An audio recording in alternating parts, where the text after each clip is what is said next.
Olá, meus queridos, minhas queridas, que a luz esteja com vocês hoje e sempre. Estamos aqui mais uma vez com Consciência Paranormal, que acontece aqui no Instituto Ivan Martins. Lembrando que é muito bom ter você conosco e já está nos seguindo, já está inscrito no meu canal. Gente, Instituto Ivan Martins. É sempre muito importante contar, né, com esse dedinho de vocês que vão ali e começa a seguir, né? Se inscreve, por quê? Nós estamos semeando luz e convidamos você a semear conosco. Lembrando que aqui não existem mestres. Somos todos alunos, viajores do tempo e do espaço e aprendendo. Aprendendo junto com você. Só sei que nada sei e nesse nada saber, vamos aprendendo um pouquinho todos os dias e, mais importante, vamos reaprendendo, né?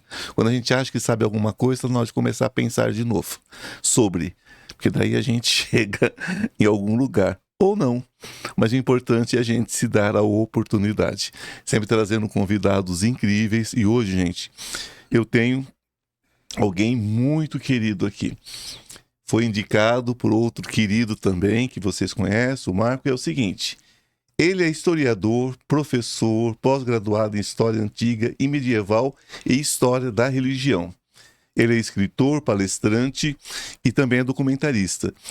É figura já proeminente no cenário acadêmico e audiovisual brasileiro. Então ele tem todo um destaque como historiador brasileiro. Ele tem alguns livros, né, que vou citar aqui. Você não os trouxe, né, amigo? A gente podia colocar olha, aqui. É verdade, viu? Eu cometi Não essa se gafe por causa da preocupe. editora, Não vai então- ter oportunidade. Mas eu vou mandar. Né? Vai ter oportunidade. Então ele tem livros importantes como No Tempo do Comandante Edgar, né? Edgar Armon e o Espiritismo. No Tempo do Comandante Edgar Armon e o Espiritismo.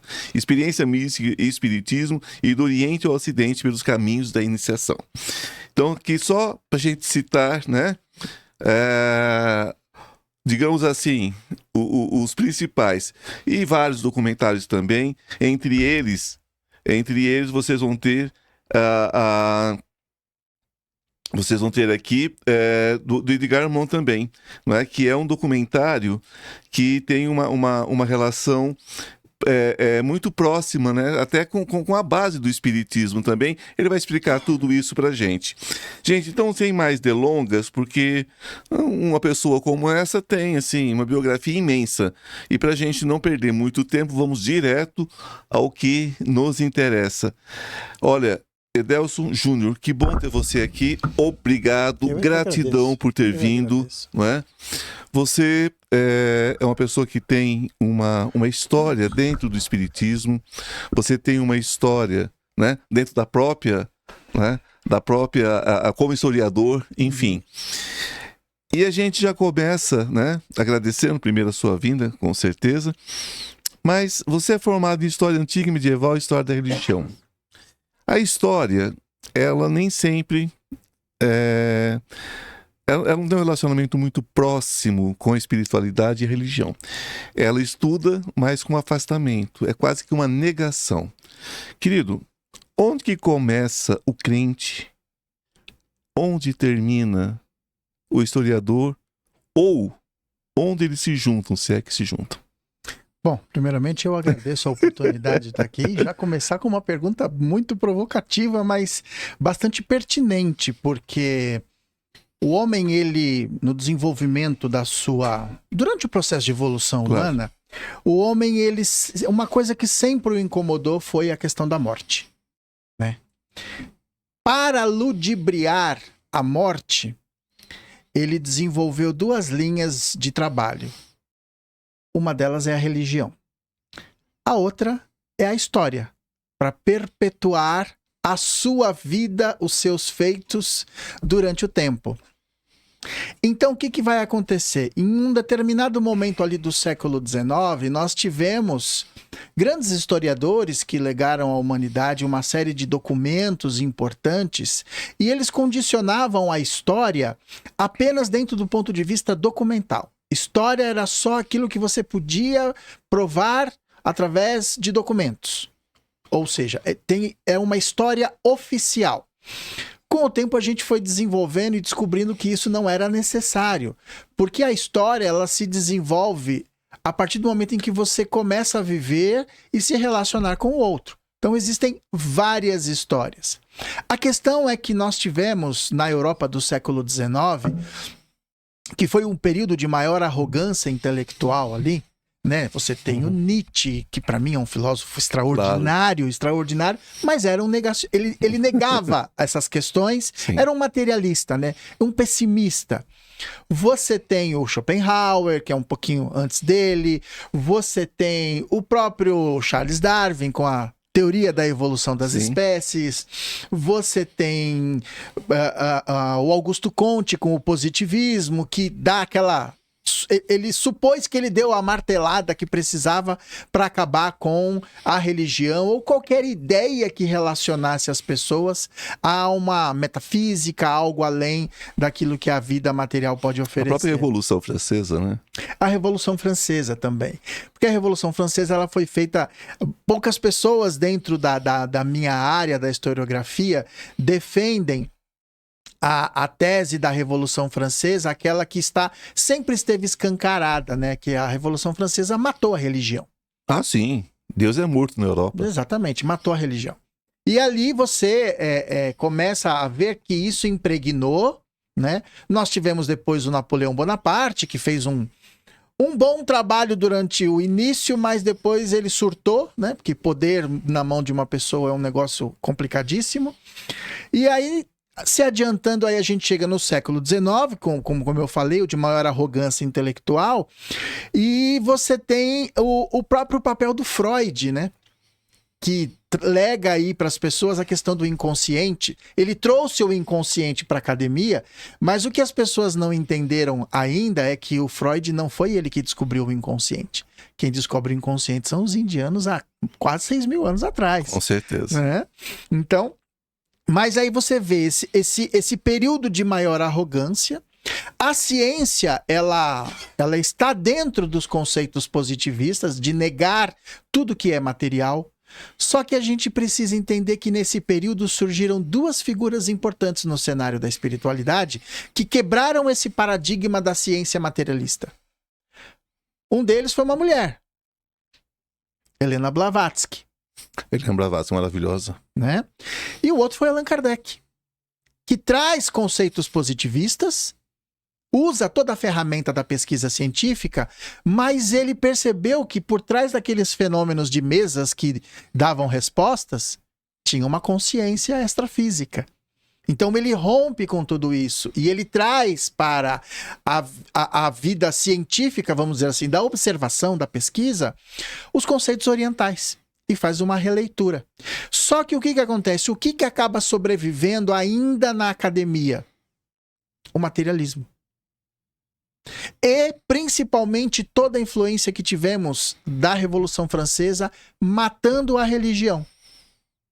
O positivismo vem, reforça, surge a ideia de se desenvolver academicamente o curso de história, que começa como filosofia da história, na verdade, ou história da filosofia, mas você percebe que a maioria dos historiadores acadêmicos mesmo, aqueles que estão voltados à historiografia em si, eles negam peremptoriamente essa questão da espiritualidade.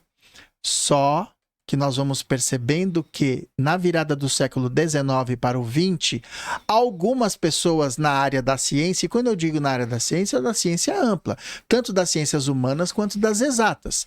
Você vai ver pessoas que quebram esse paradigma e começa a fazer a busca do quê? Dos conceitos religiosos. Nós temos uma ideia muito pequena dos europeus quando chegam na Índia, por exemplo. Né? É a visão do colonizador, né? Sim, claro. É a visão do colonizador, eu estou ali para levar civilização, é o fardo do homem branco, né? Que vem lá do Rudyard Kipling, que é um inspirador da história do Mowgli, o menino lobo. Mas ele desenvolve essa teoria de que o homem branco tem um fardo muito grande que é levar civilização para esses povos. Então quem sofre preconceito?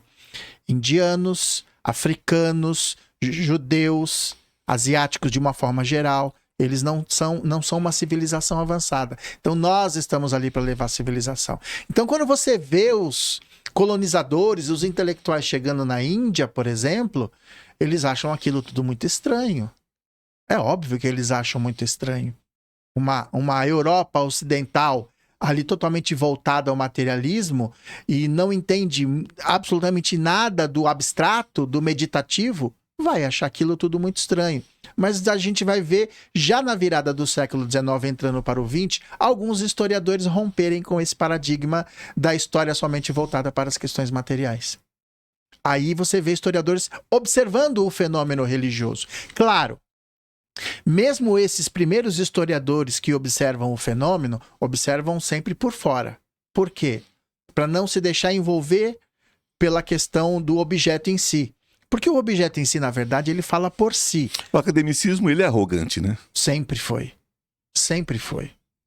Derrubar isso, você tem isso, esse paradigma da prepotência, a gente está conseguindo isso a muito custo hoje. Inclusive no Brasil mesmo, você tem grandes médicos, personalidades importantíssimas, você tem alguns até fora, como algumas pessoas ali que você tem na Europa, voltadas principalmente à questão da teosofia. Você tem grandes intelectuais da teosofia que vieram da academia. Sim. Vieram da academia.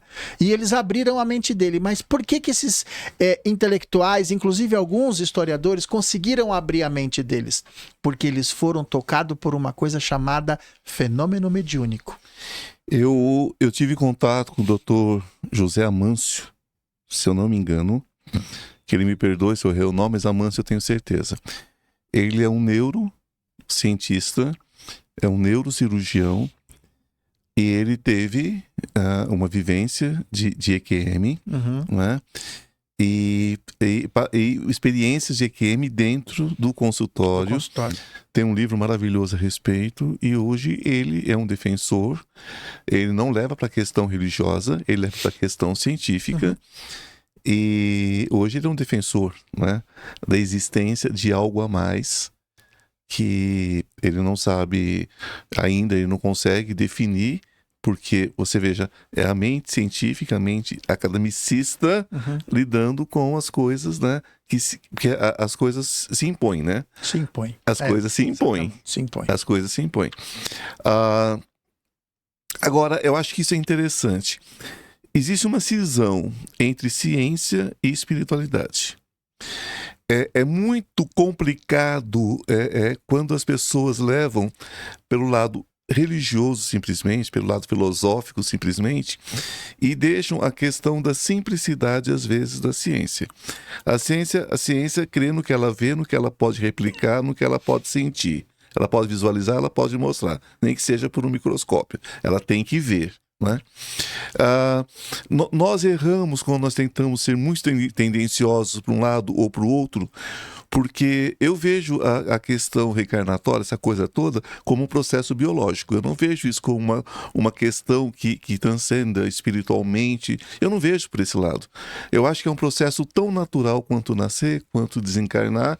É um processo de haver uma reencarnação, é um processo de haver um mundo espiritual. Em que medida você acha que isso condiz com o kardecismo hoje? A gente tem o kardecismo raiz, que é meio fechadão.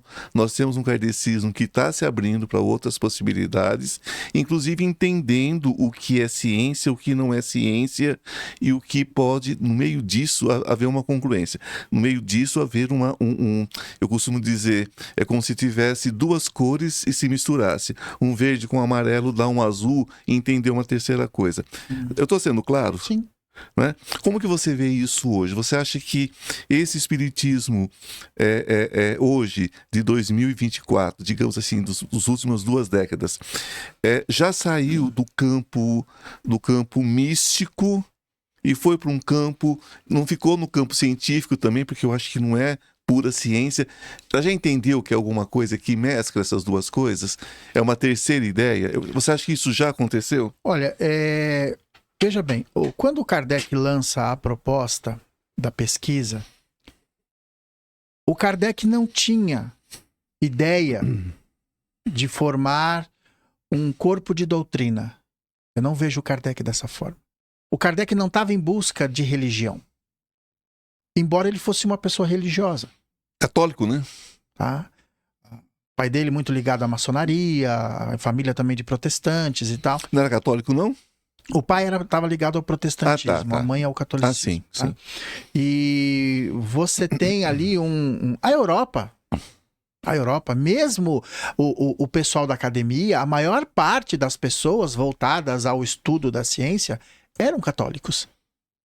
Eram É católicos. elitizada, né? Sim. A Igreja Católica era elite. Sim, eram católicos. Então, você ficar fora desse ambiente era como se você fosse excomungado, de fato, né? Você seria ignorado. Então, alguns conseguiram romper com isso. Mas o que acontece? Quando o Kardec começa a fazer as pesquisas dos fenômenos da mediunidade, das manifestações, Sim. ele não estava atrás de montar uma religião. Ele só queria saber a verdade. Não era sobre isso, né? Não. Era sobre verificar O que estava acontecendo. O que estava acontecendo, aqueles Exatamente. fenômenos, né? Ele não tinha falado, eu vou tirar daqui uma religião. O que acontece é que ele foi amadurecendo, Sim. tanto que você tem lá o Livro dos Espíritos, Ah, maravilhoso. você tem, aí vão vir na sequência, o Livro dos Médiuns, que na verdade, se você pegar o trabalho do Kardec, o trabalho, a ideia do Kardec mais original e inédita é o livro dos Médiuns. Sim. É o maior tratado de mediunidade que existia na época e eu ouso dizer que até hoje ele foi extremamente avançado para essa questão. Mas, veja bem, surge nesse meio termo das obras da codificação kardeciana um livro chamado O Evangelho segundo o Espiritismo. Que para algumas pessoas falaram que o Kardec escreveu aquilo para agradar um pouco a igreja e tal. Isso não faz o menor sentido, esse tipo de afirmação. Eu tinha essa ideia. Mas eu entendo as pessoas que veem as coisas dessa forma, mas veja bem, o que acontece? Isso ainda, mesmo o Kardec lançando uma obra voltada ao Evangelho, você vê um pesquisador, a Sim. visão de um cientista. Por quê? Porque ele percebia o fenômeno em si, a repetição dos fenômenos. Ele começa a receber uma série de mensagens, que ele não tinha a mediunidade. Os médiuns mandavam, as pessoas mandavam, ele começou a receber uma centena de mensagens assinadas por vultos do cristianismo primitivo. E ele começou a separar essas mensagens e veio falar, peraí, eu preciso prestar atenção nisso. Tá vindo na minha mão, não é por acaso. Vamos só localizar as coisas para quem está nos ouvindo, que às vezes a gente esquece que a pessoa às vezes não tem muito conhecimento sobre determinados assuntos, né? Por exemplo, o cristianismo primitivo. Entender coloca pra gente esse cristianismo primitivo, porque se trata de um outro cristianismo. Ele é menos dogmático, ele é menos doutrinário, era aquilo que os primeiros cristãos seguiam, e que não tem nada a ver quase com a igreja de hoje. Com raras exceções, veja bem, quando você fala do cristianismo primitivo, você vai pegar lá João Evangelista, o quadro apostólico, tá? E inclusive personagens que não entraram para a história. Mas o Kardec começou a receber mensagem de espíritos que estavam ligados mesmo à instituição Igreja Católica, que eram espíritos supra-religiosos. Do século I, II... Você pega o próprio Santo Agostinho. Sim, já... O trabalho do Santo Agostinho é um trabalho fenomenal. São Tomás de Aquino com a escolástica, Santo Agostinho com a patrística. Então você vê ali personalidades que, é óbvio, eram homens do seu tempo, estavam dentro de uma instituição dogmática, tinham limites para as coisas. Não podiam se aventurar ao livre pensar como eles gostariam, mas eles ousaram de certa forma. Então você vai ver o Kardec recebendo muitas dessas mensagens que faziam uma conexão profunda com o Cristo. E aí você fala, mas então o Kardec ele tem uma visão religiosa? depende de como as pessoas encaram a palavra religião.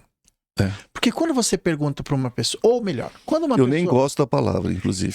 Eu gosto no sentido de, se você entende, a pessoa que te pergunta, quando a pessoa fala assim, você é religioso? É ofensivo para mim. Aí eu falo assim, depende. Qual é a sua visão de religião? É verdade. Se a sua visão de religião é aquela coisa institucionalizada, dogmática, quadradinha, fechada na caixinha? Não. Não sou. Se você entender que religião vem do religio também, que significa religar o homem a quem? Ao sagrado, a Deus. Se você entende religião dessa forma, sim, me considero uma pessoa religiosa, mas não me considero uma pessoa fechada. E o Kardec, ele é exatamente essa figura. Exatamente. Entendeu? Então, quando ele traz o Evangelho segundo o Espiritismo, o que ele faz? Ele mostra para as pessoas o seguinte, olha, você pode discordar de várias coisas sobre Jesus, mas tem uma coisa que a gente nunca vai discordar, ninguém vai discordar. Né? Ao seu conceito moral. Ele era o amor de Jesus. Isso é universal. Por quê? Porque se a gente... Eu falo muito para as pessoas, principalmente para as pessoas dentro do movimento espírita. Porque embora eu adote o espiritismo, porque eu não vejo o espiritismo como uma proposta dogmática. A minha visão do espiritismo é uma coisa que vai muito além. Ela é a doutrina dos espíritos e não dos espíritas.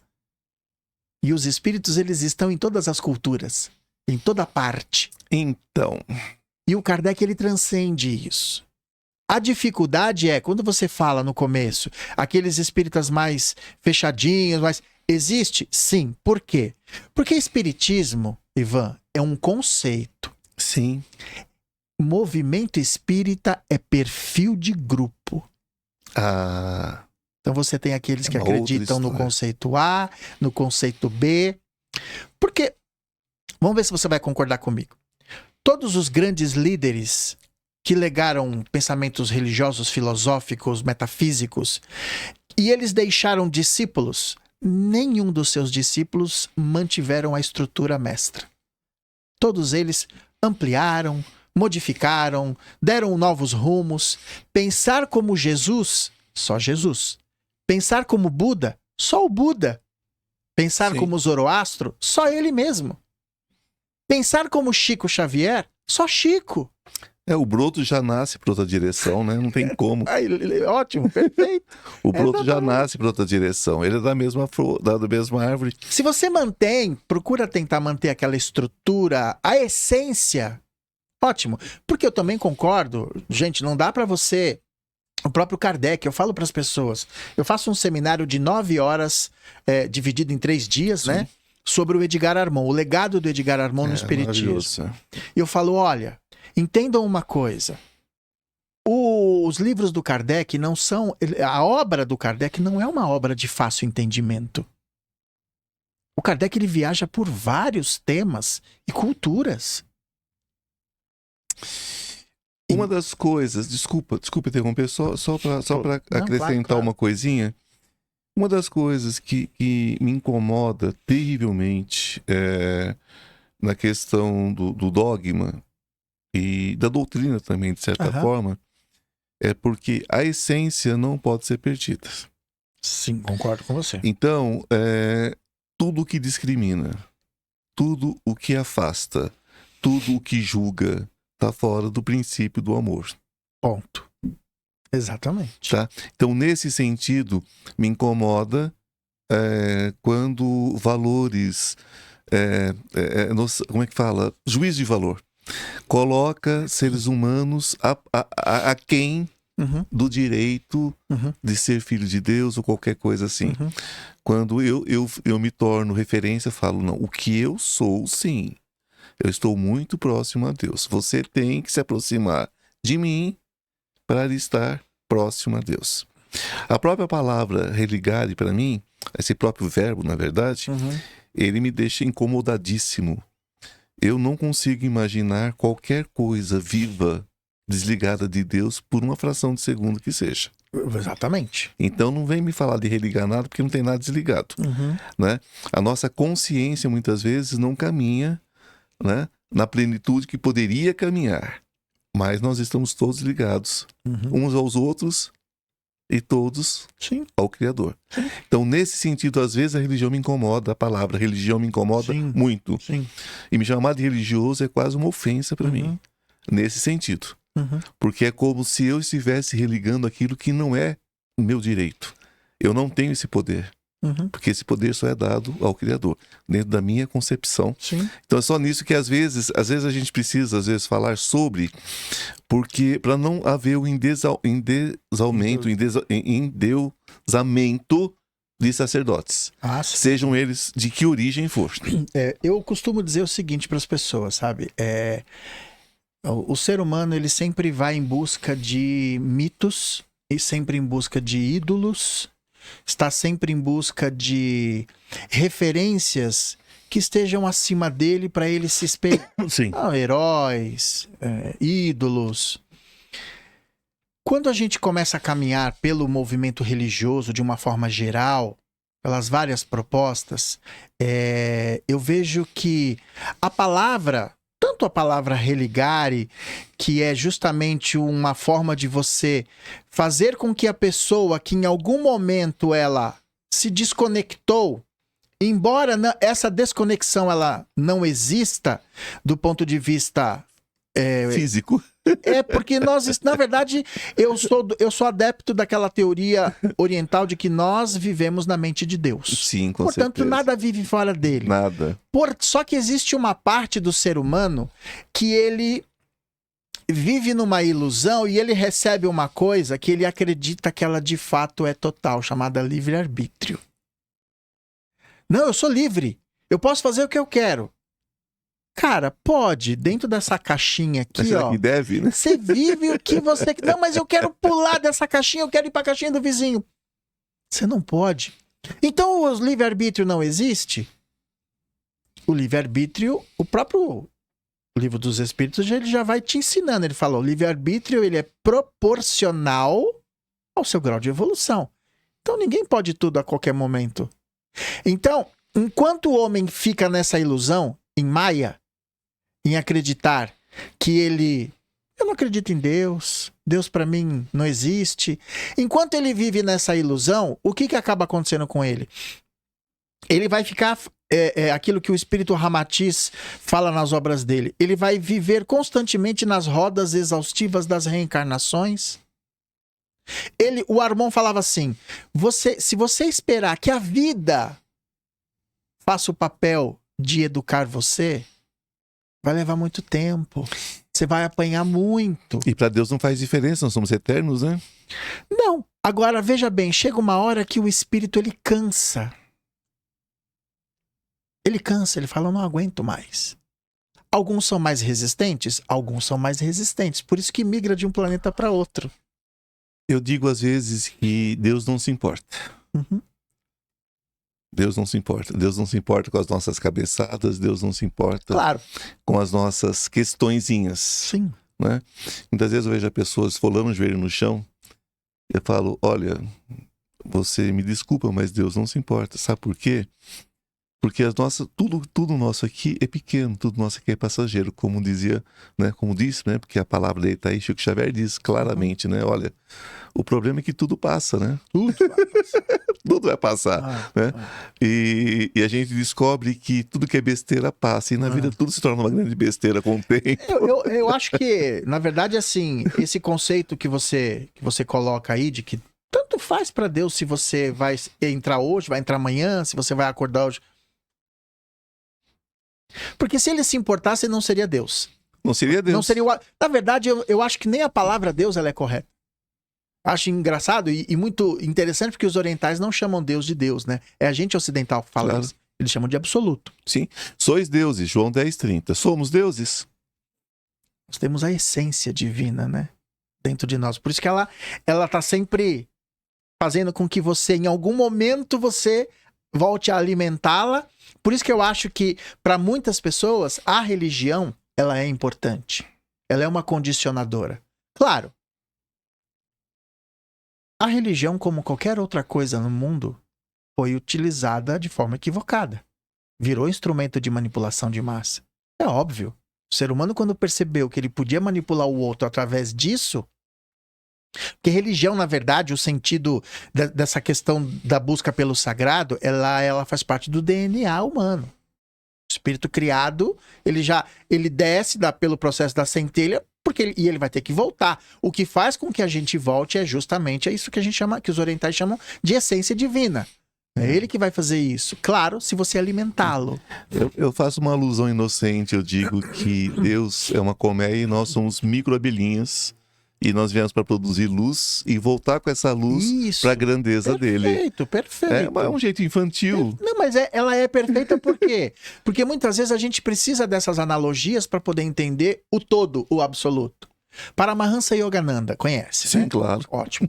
Paramahansa Yogananda tem uma frase dele no livro A Eterna Busca do Homem, em várias frases, mas essa me incomodou muito, porque ele diz assim, sabe por que os ocidentais têm dificuldade de entender o absoluto? Porque a nossa mente ocidental ela é cartesiana, né? Sim. Os orientais, o absoluto não tem começo, meio e fim. Como é que você coloca isso na cabeça de um ocidental? Não tem... Porque tudo para nós tem que ter um começo, meio e fim. Como é que Deus não tem começo? Como é que Deus não tem fim? E aí eu brinco muitas vezes com os meus alunos, eu tenho um curso de História da Religião, e eu brinco com os meus alunos também, eu faço umas provocações, eu falo, gente, então, Deus evolui? A maioria das pessoas fala assim, sim, Deus evolui. Eu falo, bom, então não é Deus. Então não é Deus, porque ele já é absoluto, né? Olha, como é que uma criatura pode, se ele é o onipresente, o onipotente, o onisciente? É porque nós temos, como diz, né? Nós temos essa mente cartesiana, né? Então a gente quer beber o mar todo para saber o gosto. E uma gota já basta, né? Se você provar uma gota do mar, já sabe o gosto do mar. Para que beber todo? Você vai morrer afogado, não vai conseguir. Não, claro que então não. você quer alcançar uma coisa que é inalcançável. Por isso que eu queria voltar naquela questão, eu claro, acho que o Kardec, ele trouxe um conceito muito avançado para o Ocidente, porque o Kardec faz uma releitura de questões orientais, karma, evolução, comunicação dos espíritos, mundos habitados, Deus. Esses conceitos, eles eram apenas ministrados em que momento na vida do ser humano? Em escolas iniciáticas. Ele era voltado para as iniciações esotéricas e não exotéricas. Então, somente os iniciados tinham acesso a essas informações. O Kardec populariza isso. Claro, sim, ele faz uma visão. A gente não pode esquecer que o Kardec, apesar de ter uma mente avançada para a época, ele era um homem do seu tempo. Exatamente. Ele foi desenvolvido dentro do conceito cristão. Mas essa é exatamente esse é o questionamento que eu farei agora, e você foi em cima da ferida. Porque essa é a questão, né? Porque os espíritas entendem, né, que a doutrina espírita é o próprio Consolador. Então vem Jesus, né? Ele promete o Consolador, e vem a doutrina. Ok. O que eu pergunto é o seguinte: a verdade é trazida, né, por essa doutrina. Ela é imutável? Ela é definitiva? Ou ela é servida gota a gota de acordo com o nível de consciência de cada um e de cada tempo? Essa é a pergunta que eu te faço. Não vou saber precisar, mas existe alguma coisa no livro dos espíritos que fala sobre isso. O livro dos espíritos que diz que uma verdade hoje, amanhã uma mentira se tornará, assim como uma mentira de hoje, uma verdade se tornará. Porque tudo é mutável, tudo está dentro de um contexto. Mas eu vejo muitas vezes essa questão da imutabilidade das ideias espíritas. O que você fala a respeito disso? Por favor. Vamos lá. Você tem o Kardec, quando ele propõe uma série de conceitos dentro da codificação, se você pegar na primeira pergunta do Livro dos Espíritos, o Kardec pergunta assim para eles: o que é Deus? Ele não pergunta quem. O quê? Então pela pergunta, você já vê que o cara já sabia o que ele estava falando, né? Exatamente. O que é Deus? Os espíritos são claros, que para mim é uma resposta esotérica. E quando eu falo isso, os espíritas dão um pulo desse tamanho. Com certeza. Você entendeu? Por quê? Causa primária de tudo e todas as coisas. Causa primária de tudo e todas as coisas é o absoluto. Você não tem acesso conscientemente. E é curioso porque se você pega o capítulo, você vê o Kardec perguntando e os espíritos pá, perguntando e os espíritos pá. Só que chega uma hora que os espíritos falam assim pro Kardec: ô camarada, para por aqui. A mente de vocês não vai além disso. Não vai conseguir. Então o que acontece? A verdade é a verdade.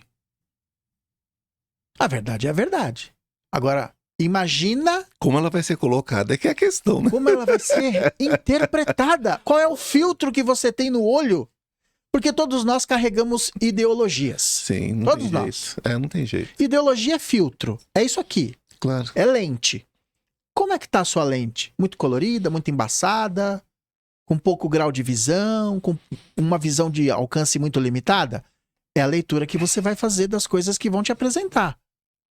Então você imagina hoje, no Amazonas, existem ainda civilizações indígenas ali, tribos indígenas, que não conhecem a civilização. Não tiveram contato. Imagina você chegando lá com um aparelho celular mostrando para eles. Tem como você explicar para eles o que é isso? Absurdo, né? Não dá. Não dá. Não dá. Você tem que descer ao nível intelectual dele para ele poder compreender. Você tá mentindo para ele? Não. Por isso que eu gosto muito da mitologia. O mundo ocidental, ele rompeu com a mitologia, né? Quando veio a filosofia. E foi a maior estupidez que os grandes filósofos, com raras exceções, você pega um Sócrates, um Pitágoras... Que criaram a mitologia. Exatamente, com raras exceções. Mas quando a Europa sai da mitologia e entra na filosofia ali por volta do século VII a.C., a mitologia... Você não rompe com ela, porque mitologia não é mentira. Ela é uma forma fantasiosa de se contar uma verdade. Através de arquétipos, né? Exatamente. Através do inconsciente. Quais são os seus arquétipos? Os arquétipos na psicologia analítica, a gente transfere para o espiritismo o quê? São as reencarnações, são as suas experiências. Se você teve muitas experiências no Oriente e contato com religiões orientais, que fazem você ver o Deus para dentro e não para fora, né? Porque os orientais, eles têm a religião do encontro. Exato. E no Ocidente você tem a do confronto. Exatamente. Que é diferente. A religião do encontro é silenciosa. É meditativa. Você respira, aprende a respirar, você aprende a canalizar suas energias, você aprende a inundar os seus chakras, os seus centros de força pela respiração yogi, que você conhece. Muito bem. Então, no Ocidente, o nosso desenvolvimento religioso, ele é barulhento. Ele é da pregação. Com todo respeito, Ele é imposto, né? Com todo respeito aos nossos irmãos, que você Sim. passa na porta de uma igreja, estão gritando aquela coisa. Você fala, meu Deus, não precisa Deus não é disso. surdo, né? Nem eu, né? Nem eu. Mas veja bem, nós desenvolvemos dessa forma. Então, quando você apresenta uma verdade a uma pessoa, ela vai fazer releituras. O problema é que, veja bem, o espiritismo, quando você tocou no assunto do Consolador, que Kardec diz que o espiritismo ele é o Consolador prometido por Jesus. Eu acredito, só que tem um porém aí nessa história. Quando você fala de Consolador, o que a palavra Consolador significa, pelo amor de Deus? Pois é. Ela veio para consolar e não para confrontar. Com certeza. Não é? Então, outra coisa. O Kardec adotou o Evangelho de Jesus como código moral para os espíritas. Ora, qual é o significado da palavra evangelho? Boa nova. Notícia feliz. Ora, então peraí. Eu posso receber uma notícia feliz de uma religião oriental? Eu posso receber uma notícia feliz da Seishonoye, do budismo, da Umbanda, do Candomblé. Eu posso receber uma notícia feliz do shintoísmo, do judaísmo. Sim. Então isso é evangelho. Essa universalidade que está dentro da codificação espírita, quando a gente olha e fala o espiritismo é a terceira revelação. Kardec deixa claro. Mas veja bem, você tem que entender o contexto que o Kardec está colocando. Terceira revelação, na boca de muitos espíritas, parece que é a única e é a última. Aí você olha e fala, cara, desculpa, você não entendeu nada que o Kardec falou. Muitos estão se transformando em seita. Em seitas evangélicas quase, exatamente, né? Como se fossem protestantes. Sim. Você tem já, no início do espiritismo no Brasil, o espiritismo não deu certo na França. Não. Ok? Ok. Os espíritos avisaram o Kardec. Ele estava escrevendo a Gênese, que foi a última obra dele. Os espíritos se apresentaram para ele e falaram, Kardec, acelera o processo aí. Que não vai... Porque vai estourar uma guerra na Europa e o negócio vai ficar feio. Porque durante a codificação... O Kardec, os espíritos conseguiram segurar muito algumas questões que estavam ali bélicas na Europa, para facilitar o processo, o desenvolvimento. Só que os espíritos falaram, acelera, porque vai dar ruim o negócio. O Kardec termina a obra, no ano seguinte estoura a Guerra Franco-Prussiana na Europa. Foi um furdunço danado ali, né? E o Kardec desencarnou. Ele desencarna em 1969, em 1970, Guerra Franco-Prussiana. Foi um problema gravíssimo na Europa. As guerras na Europa recomeçaram, na verdade, que a Europa praticamente quase nunca saiu de guerra. Né? Nunca saiu de guerra. Mas teve esse gap aí, sabe? Aí a coisa começou a dar aquela melhorada. Porém, tem um detalhe.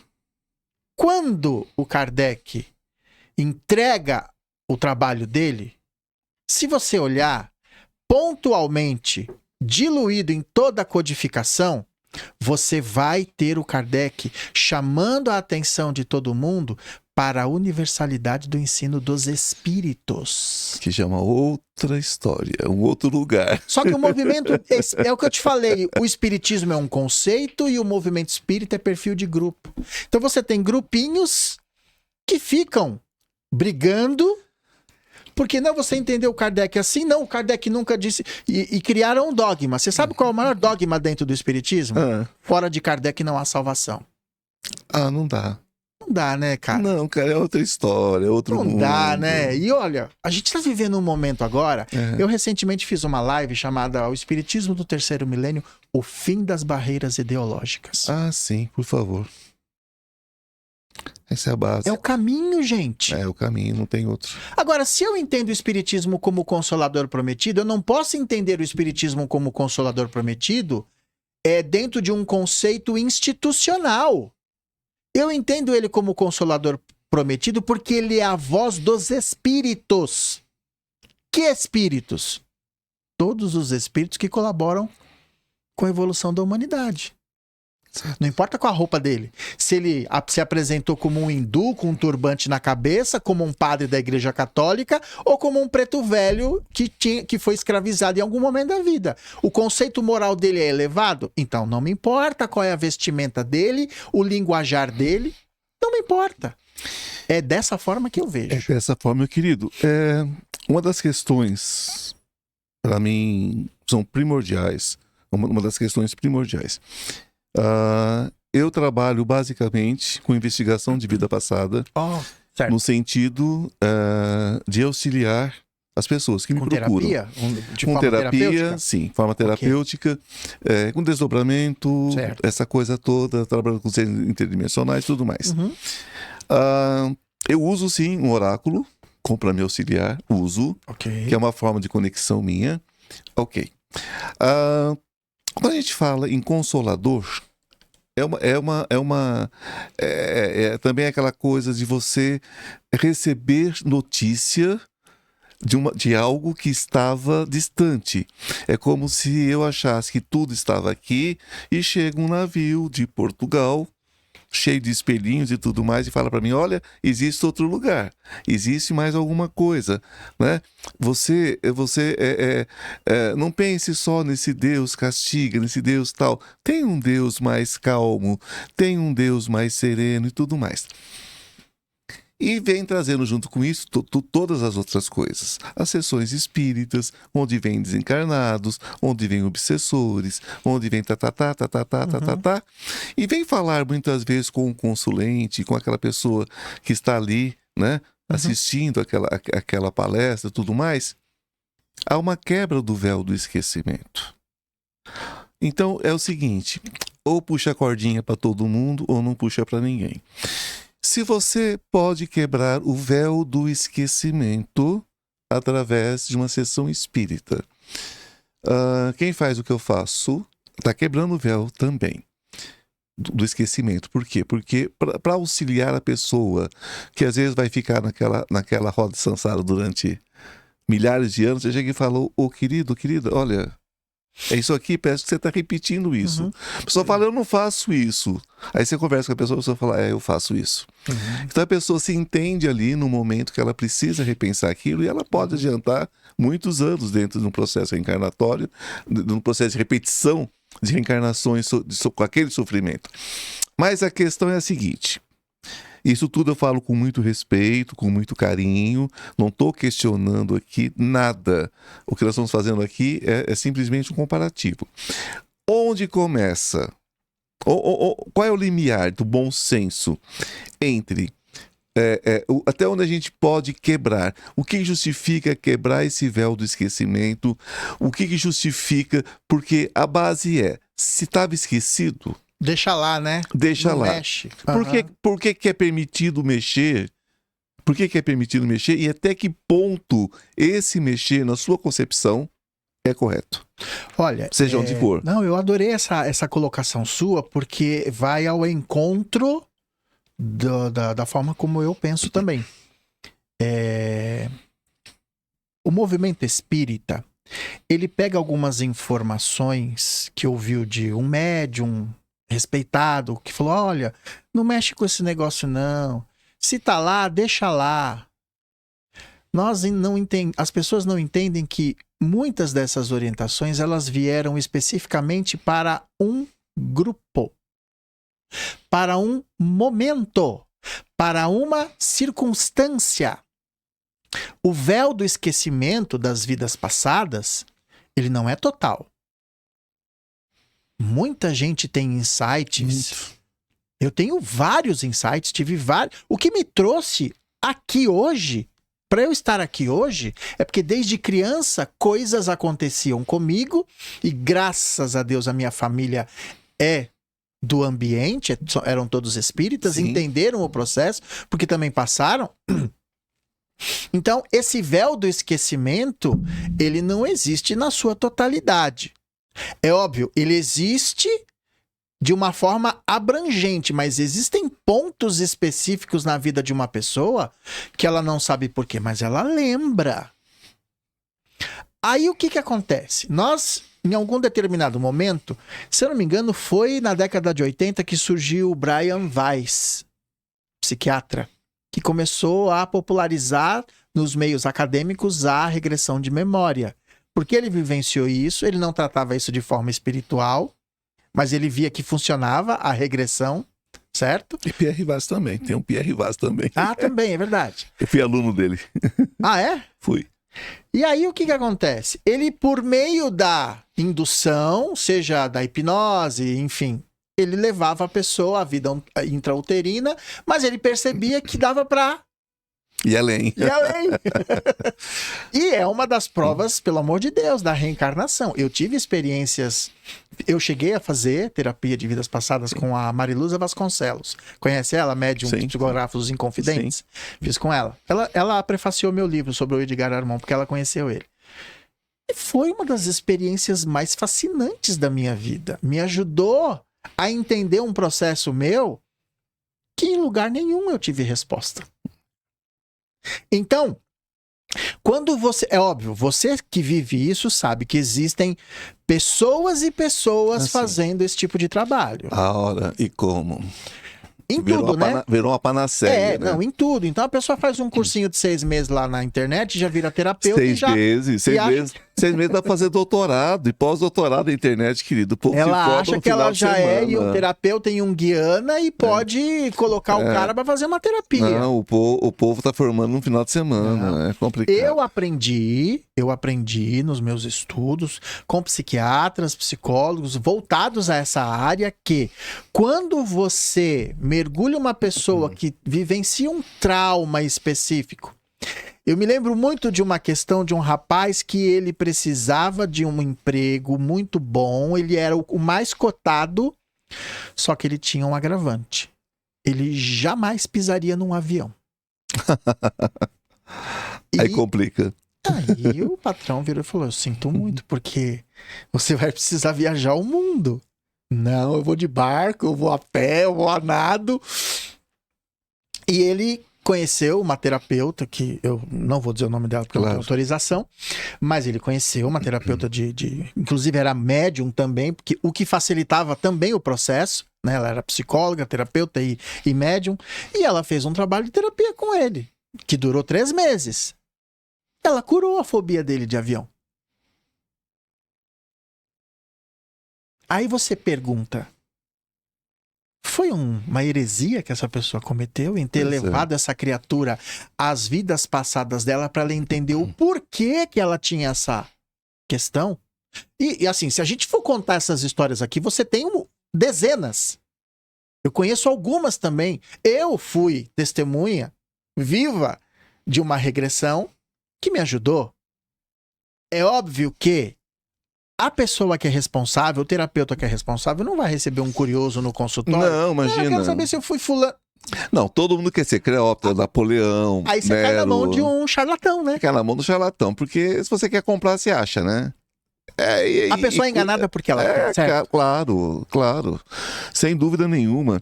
Então, isso não é... Fatal. Ivan, isso não é uma orientação do espiritismo. Isso é uma orientação de alguns espíritas. Sim. Não, o Chico um dia disse que era melhor não mexer com isso. Ele disse pra quem? Porque a vida inteira ele mexeu. A vida inteira ele veio e disse assim, ó, teu filho veio aqui, disse que tava bem, vai pra casa e descansa, fica em paz, então, se eu tenho que deixar os mortos cuidarem dos seus mortos, então por que ele psicografava? É isso que eu falo. Gente, ele falou isso pra quem? Deve ser pra aqueles que ainda falam que chega a petulância, porque pra mim é petulância, de falar que Chico Xavier não representava o espiritismo. Tem espíritas, creia, você é espírita, sabe disso, que condenam Chico Xavier. Sim, aí eu falo, dá licença, querido, querida, você não sabe do que você está falando. Peraí. Então, respeito. Sempre foi e será por muito tempo o maior espírito desse país. Não, ele praticamente... Olha, dentro do movimento espírita, você só tem 2 personalidades que levaram o espiritismo pra cima. Sim. O Kardec e o Chico. E o Chico, acabou. Lógico. Quais médiuns, eu falo isso no seminário que eu faço, gente, quais médiuns vocês conhecem? Quantos médiuns vocês conhecem que tiveram a capacidade que esse homem teve? Não, imagina. Fulano é um bom médium, mas não é. Não. O cicrano é um bom médium, mas esquece. Não chega aquele Sabe o que nível. você pega, Ivan? É muito interessante. Veja bem, eu vou falar uma coisa aqui agora, que eu acho que eu nunca falei em programa nenhum. Opa! Olha a minutagem aí, Rafinha. Vamos eu pegar acho que essa. eu nunca falei em programa nenhum. Eu só vou preservar nomes. Claro. Tá? Alguns médiums que são bons. Você pega a obra dele, tá lá. Livro 1, pelo espírito fulano de tal. Livro 2, pelo espírito cicrano. Livro 3, pelo espírito beltrano. Só que se você ler os 3 livros, você não encontra diferença na literatura. Não. Aí você olha e fala, é mistificação? É enganação? É trapaçar? O médium, ele é um embusteiro? Ele é um safado? Ele é um charlatão? Não. Ele só não é um Chico Xavier. Não é. Ele só não... Porque as pessoas acham que porque o cara é médium psicógrafo, ele pode psicografar tudo que é tipo de espírito. E não Cara, pode. para você trazer o conteúdo literário de determinado autor, Ou você viveu com ele, ou você tem uma ligação com ele, ou você é um Chico Xavier da vida. E respeito um homem que tinha 4ª série primária. Eu escrevo, você escreve. Sim. A gente escreve por nós. Sim. Ou você psicografa. Eu não. Eu escrevo por mim. Eu escrevo por mim, lógico que tem orientação, tem o Ariel, tem tudo, mas eu escrevo por mim. Eu não faço psicografia. Gente, você tem uma digital. Exatamente. Você tem uma digital. Se você lê uma coisa que você fala, então, peraí, não é do Ivan isso aqui. Sim. Não, isso aqui não é do Ivan, não. Isso aqui não é de fulano, isso aqui não é de ciclano, você vê, tá ali, ó, não é. Agora, quando você vê Chico, quantos? E cada um com uma forma de escrever, Isso. uma cadência, Cada um trazendo tempo, o seu estilo. o seu estilo. Então, sabe, respeita. E outra, Respeitem Chico Xavier, por favor. E outra, você pegar um espírito que você nunca viu na sua vida e ele chegar em você e começar a te dar informação para você passar para a mãe dele que tá aqui, informações que você não conhece, detalhes, nomes, apelidos. Olha a capacidade desse médium. Nós não tivemos outro médium no Brasil com essa capacidade. E não tinha furula, né? Não tinha firula. Não. Era uma coisa prática, todo mundo via. Não tinha escondidinho lá Eu atrás. não tive o prazer de conhecer. Não, eu tive. Eu não não tinha tive. escondidinho lá atrás, não tinha ninguém conversando em fila, pegando informação. Não, o negócio era sério. Não tinha isso. Então, hoje você vai, e eu sou um crítico da psicografia, tá? Eu sou um crítico. Eu não sou psicógrafo mecânico. Não tenho isso. Quando o espírito vem para passar alguma... E é sempre nessa questão do literário mesmo, da pesquisa da biografia, tá? Mas quando você tem ali o espírito que vem e te dá uma informação, as pessoas precisam entender o seguinte: se você não tiver todas as matrizes do seu campo perispiritual conectadas a essa entidade, dificilmente ela vai te passar muita informação. Você não vai ter filtro para isso. Você não registra. Porque o espírito vem, ele te dá uma ideia. No meu caso, ele joga uma ideia na sua cabeça. Eu tô pensando uma coisa aqui. Seria possível que o que eu escrevo como dramaturgo seja psicografia? Inspirativa? Sem dúvida. Será possível? Porque todos os meus textos, todos, foram escritos em menos de 24 horas. Quando a escrita flui, quando você para, a escrita flui, você vê que a sua cabeça vira uma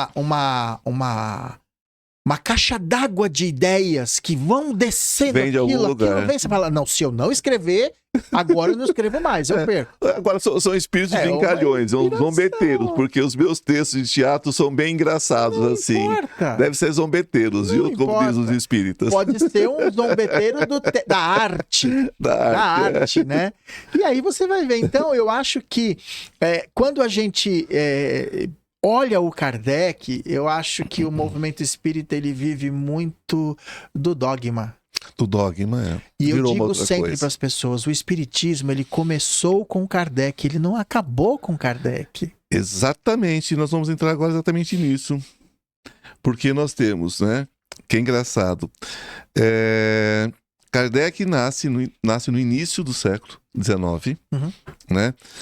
E Edgar Morin nasce já em meados ali. 1894. Já final do Final do século. século XIX. Final do século. Em meados morre Allan Kardec. 1869. Exato, em meados do século. Eu vejo, eu tenho como disse para você antes de a gente começar, eu tenho uma ligação muito forte com essa questão do sistema da capela. Da capela. Porque, para mim, é como se fosse um complemento do trabalho de Kardec. Eu vejo assim. Certo. É como se ele vem complementar. Ele vem dar mais uma notícia, ele vem trazer mais uma informação, ele vem trazer mais uma... É alguma coisa nesse sentido para mim. Uma coisa nesse sentido. Para você, qual é a contribuição? Nós vamos falar mais sobre, mas a contribuição a contribuição de Edgar Armand para o espiritismo. Olha, quando o Armand surge no espiritismo, ele chegou ali mais ou menos por volta de 1939. Ele já tinha um grande conhecimento do esoterismo, porque ele com 16 anos estudava as religiões do Oriente. Sim. Um garoto, em pleno final no início do século XX, preocupado com religião, com espiritualização. Não é uma coisa comum, certo? Não, ele devia estar ali por coisa... 1920, alguma coisa. Um pouquinho antes até. É. Aí o que acontece? O espiritismo, quando ele começa a surgir, ele teve 2 momentos que eu, particular, aqui no Brasil, que são muito importantes. O primeiro momento é quando chega, se consolida, já há divisão de grupos, tá? Claro.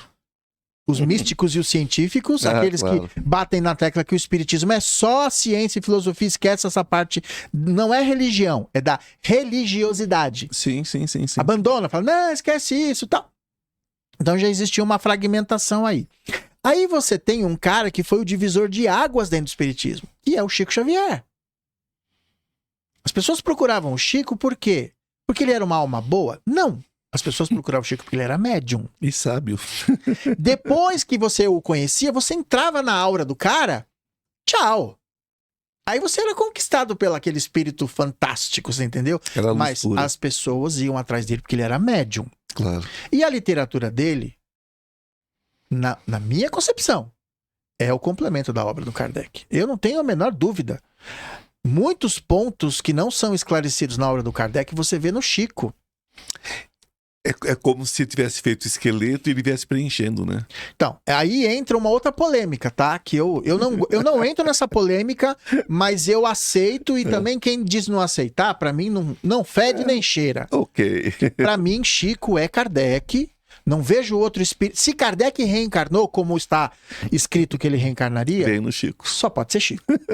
não tem outro. Fulano. Não. Olha a obra. É só você olhar a obra. Como é que um espírito grandioso como Kardec veio, teve uma expressãozinha e foi embora? Ele não teve tempo, né? Não. Ele não teve tempo. Não. 15 anos. 15 anos. Não teve tempo. Não. Ele já tinha uma certa idade, já com 50 já. E as pessoas morriam cedo naquela época. Claro. Morriam muito longe. O Kardec, você vê foto do Kardec com 35 anos, parece que ele tem 50. Era diferente. Então, o Chico foi o divisor de águas, atraiu as pessoas para o movimento espírita, ajudou a criação de muitas casas espíritas. Só que o que acontece? Quando você chega em 1935, 36, qual era a característica dos centros espíritas, especificamente em São Paulo? Materialização de espíritos, tomar passe e assistência social. Era isso. Ok? Em São Paulo, foi criada a Casa dos Espíritas do Brasil. 1936, que era a fusão de 3 entidades espíritas. Que acontecia um fenômeno naquela época no Brasil que dificilmente acontece. Problema econômico. Quase não tem no Brasil. Imagina, no Brasil, nós estamos falando de outro lugar, na Suíça, e naquela época Dinamarca. tinha. Eles não conseguiam pagar aluguel. Então, se reuniram, vamos formar uma instituição só para a gente se ajudar? Beleza. Formaram a Casa dos Espíritas do Brasil, que é onde é a Federação Espírita do Estado de São Paulo. Qual era a característica da Casa dos Espíritas do Brasil? Você tinha lá materialização de espírito, passe, assistência social, doutrinação de espírito obsessor, palestra de evangelho, era tudo na mesma sessão. Era chamada sessão mista. Era um balaio de gato aquilo. Aí você vê, né? Você tá falando de Blavatsky e tal, vem mais ou menos por aí, né? Você mistura um pouco o espiritismo com... É outra história, né? É uma outra pegada. Sim. E aí, mas tudo bem, era o que o pessoal sabia fazer. Tava começando. Os centros espíritas começaram na casa das pessoas. Claro. Eram dentro das famílias, ok? O Edgar Armond, em 1938, ele sofreu um acidente como militar e ele foi considerado como inválido para o serviço. Então ele pede aposentadoria e ele já tinha um profundo conhecimento do esoterismo, ele já conhecia alguns grupos mediúnicos. Ele chega na Casa dos Espíritas do Brasil porque ele já conhecia algumas pessoas dali. E como ele era da turma do Jaque, já que você está aposentado, você vem trabalhar com a gente. E aí o que acontece? Aí, quando ele chegou, ele já olhou e teve um monte de ideias. Vamos organizar isso aqui. E aí ele voltou e trouxe um documento. Sabe, ó, dá para fazer isso, dá para fazer aqui, dá para organizar aqui. Aí os caras olharam para ele e falaram, bom, temos a pessoa certa para ser o administrador da federação. Em final de 39 início de 40, ele foi colocado como o administrador, o secretário-geral da federação. Ali ele começa a promover uma série de mudanças no espiritismo. O que ele faz? Ele olha esses trabalhos todos realizados num único dia e fala, isso aqui não vai dar certo. Energia demais, né? Energias diferentes. Vamos organizar? Vamos. Segunda-feira, preleção do evangelho e passe. Terça-feira, assistência social. Quarta-feira, trabalho de materialização fechado para o público. Quinta-feira, sabe? Claro, não foi dessa claro. forma, mas foi a forma como ele organizou. Quinta-feira, desenvolvimento mediúnico e trabalho de desobsessão fechado para o público. E eu vou te explicar porque ele fez isso. Quando eu era garoto, minha mãe levava a gente naqueles famosos centros de mesa branca. Sim, sim. Lembra? Com aquelas ok? senhoras empoadas. Isso. Era uma maravilha. E assim, como a gente sempre teve muito contato, eu me lembro que era assim, era uma casa grande, aquela mesona gigante no fundo, vários médiums sentados, a dirigente na ponta da mesa e várias pessoas para fazer a chamada Era dirigente com doutrinação. aquele cabelo levantado, aquele colarzinho Cheio de pérola, laque, cheio de laque, né? colarzinho de pérola Mas e a olha, blusinha um de lã. negócio impressionante. E aí o público, né? Todo mundo ali nas cadeiras. Um circo. Ivan, era um show de horrores. Um circo. Era uma coisa bem feita, mas era um show de horrores. Por quê? Várias pessoas dando comunicação de obsessores ao mesmo tempo e vários dialogadores ali, conversando com o espírito e tal. E a gente olhava para o público, eu era garoto, eu tinha 10 anos, mais ou menos. Era um centro que tinha no Jabaquara. E a gente olhava pro público, assim, pras pessoas, e falava assim, olha, eu acho que aquele é o meu obsessor. Não, não é meu não, ele é seu. É a sua cara isso aí. E aí teve um... Ai, Senhor, só e rindo. fora as pessoas que ficavam chocadas com aquilo, Claro. né? Eu vou te matar. Você fez isso pra mim. Aconteceu isso hoje, não aconteceu. Você não caiu. Fui eu. A pessoa levantava chorando, falava, meu Deus, tô ferrada. Esse espírito não vai me largar nunca. Então era um negócio medonho. Tudo bem, era em nome da caridade. Era o que dava pra fazer. É o que tem pra hoje. É o que tem pra hoje. E eu me lembro de um fato muito curioso, que tinha um médium na ponta da mesa, que ele incorporou uma entidade, e a entidade não saía, mas nem a paulada. Gostou de ficar. Ele falou, não saio. Porque chega uma hora que os próprios doutrinadores falam, então, meu irmão, agora você vai com Deus, né, não sei o quê. E o médium, que é educado, ele ajuda, ele facilita o mecanismo da desincorporação. Mas aquele lá, nada. E o doutrinador suando, meu irmão, você precisa ir. Não vou, e não. E causando ali, né? E Esse aí... papo na orelha não resolve, não? Não, olha só. Não, nessa hora tava todo mundo querendo pegar o cara e enforcar, bater, né? né? Cara folgado, né? É. E aí o rapaz falava, meu irmão, em nome de Jesus, vai embora. E o espírito falava, em nome de Jesus, eu fico. Mas que atrevido. Essa dirigente desse trabalho era uma médium extraordinária. Sim. Ela era uma mulher de 1,50 m, Entendo. só que ela incorporava um cacique, que quando ela estava incorporada, Ivan, Tá. ela parecia que tinha uns 3 metros de altura. Essa mulher era quase uma transfiguração. A mulher virou o olho, levantou. Sabe o Curupira? Sim. Eu falo isso, muita Misericórdia. gente não acredita. Eu Os imagino. pés dela viraram para trás. Sim. Parecia o Curupira. Era um fenômeno físico. Perfeito. Ela foi andando até a ponta da mesa, bateu a mão no ombro do médium e falou assim com o espírito, você vai subir ou não? Não, eu tô indo. Não precisou do tapa na orelha. Ele não estava vendo a médium, ele estava vendo É. o cacique, É, né? não precisou do tapa na orelha. Então isso era a mediunidade naquela época. O que o Armon fez? Ele falou, não precisa disso. A Outra sessão história. mediúnica, desobsessão, é só para os médiums. É para quem entende do fenômeno. Quem não entende não precisa assistir. Ele organiza. Por quê? Porque aí o que acontece? Aí ele cria cursos, ele cria escolas e desenvolve uma coisa que não tinha no movimento espírita, curso de educação mediúnica. Os médiums eram assim, ó, senta aí e incorpora. Era o desenvolvimento à base de saca-rolhas. E era um show de horror, né? Porque o médium, ele não conhece o mecanismo de uma incorporação. Então ele tem que se chacoalhar, ele tem que, né, e gritar e não sei o quê. O Armon foi ensinando, olha, isso tudo pode ser melhorado. Primeiro ele institui o quê? Um estudo. Antes de você ser um médium espírita, você precisa conhecer o espiritismo. Ter base, né? É lógico, você não vai ser médico se você não entrar na faculdade de medicina, Exato, né? verdade. Mas eu curo as pessoas. Não, mas peraí, não é assim. Você não cura ninguém, querido. Então ele organizou a casa. Esse foi o primeiro grande feito do Armon. Organizar a estrutura do espiritismo. Organizou. Ele ensinou as pessoas a administrarem centro espírita, porque os centros espíritas, eles eram conduzidos conforme a vontade do dirigente, a moda da casa. Esse é o primeiro grande fato, trabalho que ele realizou na doutrina. Você é um especialista em capela, em sistema da capela, enfim. E sobre essa obra toda, né, de Edgar Armon. Eu gostaria, que nós vamos falar depois sobre o livro, sobre tudo mais, mas eu gostaria que você fizesse uma pequena apresentação a respeito desse livro, a respeito desse trabalho. Os Exilados da Capela. Os Exilados da Capela, porque eu vejo isso eu vejo isso com um carinho muito grande, porque traz tantas respostas, né? Traz tantas coisas. Sim. Eu desencarnei aos 6 anos de idade e voltei. Ok. Né? Eu tive uma EQM e eu digo que não foi uma EQM, né? Porque EQM é quase, eu fui mesmo e não teve jeito. Uhum. Eu fui dado como morto por mais de 5 minutos, enfim.